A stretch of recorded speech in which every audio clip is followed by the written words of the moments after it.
Halo sobat kelas, pernah nggak sih pas lagi antri isi bensin, tiba-tiba pikiran kalian traveling, ngeliat motor di depan, knalpotnya nembak-nembak, terus ngeliat pelang larangan yang tertempel, dilarang rokok, dilarang main HP, dilarang motret. Rasanya kayak lagi uji nyali di atas bom waktu, senggol dikit, duar, pindah alam tuh. Tapi anehnya, sekian lama kita hidup, berita pom bensin meledak itu jarang banget terdengar. Kecuali di film-film, semuanya serba meledak, ya kan? Nah, pertanyaannya, kok bisa tempat yang isinya ribuan liter cairan super sensitif ini malah anteng-anteng aja? Yuk, langsung aja kita bongkar rahasianya. Biar kalian gak parno lagi pas isi bensin. Yuk, langsung aja kita bahas di kunci kelas. Alasan pertama adalah karena bensin yang kalian beli itu gak disimpan di dalam kotak dispenser yang ada layarnya itu. Ya kalau di situ mah kesenggol dikit sama emak-emak naik beat juga udah kelar deh kita. Jadi semua stok bensin itu disembunyiin di tangki besar ataupun tangki raksasa di bawah tanah. Terkubur di bawah lapisan beton tebal. Kenapa harus di bawah tanah? Biar dia introvert, jauh dari pergaulan. Nggak bercanda ya. Kalian ingat pelajaran IPA pas sekolah? Api bisa ditiup kalau ada 3 hal. Bahan bakar, panas, sama oksigen.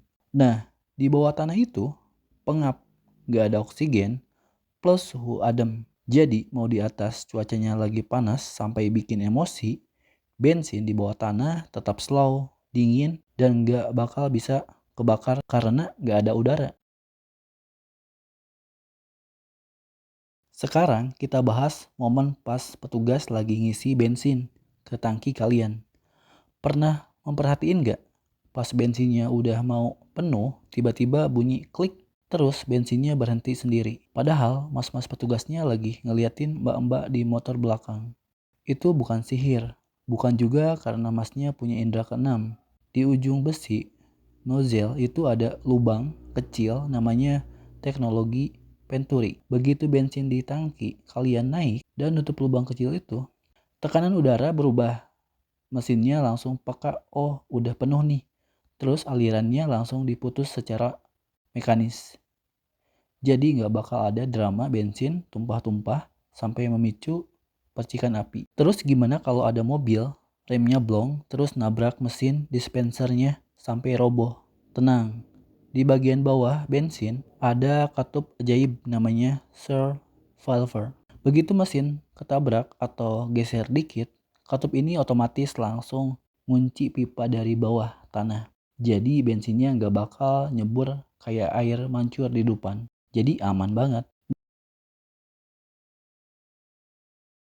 Nah, ini fakta penting. Sebenarnya yang paling gampang meledak dari bensin itu bukan cairannya, tapi uapnya. Cairan bensin kalau disundut rokok belum tentu nyala.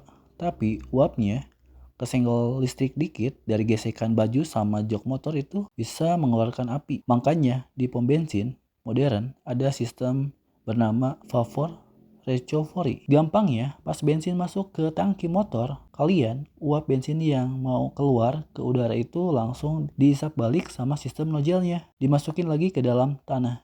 Itulah kenapa sekarang kalau ke pom bensin, bau bensinnya udah nggak senyengat zaman dulu. Uapnya udah dijagain ketat biar nggak kelayapan nyari gara-gara.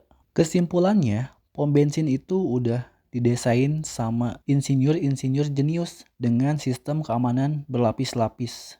Mereka udah mikirin skenario terburuk dari keteledoran manusia. Tapi ya meskipun sistemnya udah secanggih itu, kalian tetap jangan nantang maut ya. Tetap matiin mesin, jangan ngerokok, dan jangan main korek api pas lagi ngisi bensin. Teknologi udah jagain kita. Masa kitanya sendiri yang nyari gara-gara ataupun penyakit? Gimana? Sekarang udah nggak tegang lagi kan kalau ngantri di pom bensin? Share video ini ke teman kamu yang selalu ke SPBU. Mukanya kayak mau masuk ruang ujian. Sampai jumpa di video berikutnya. Dan seperti biasa, salam pintar.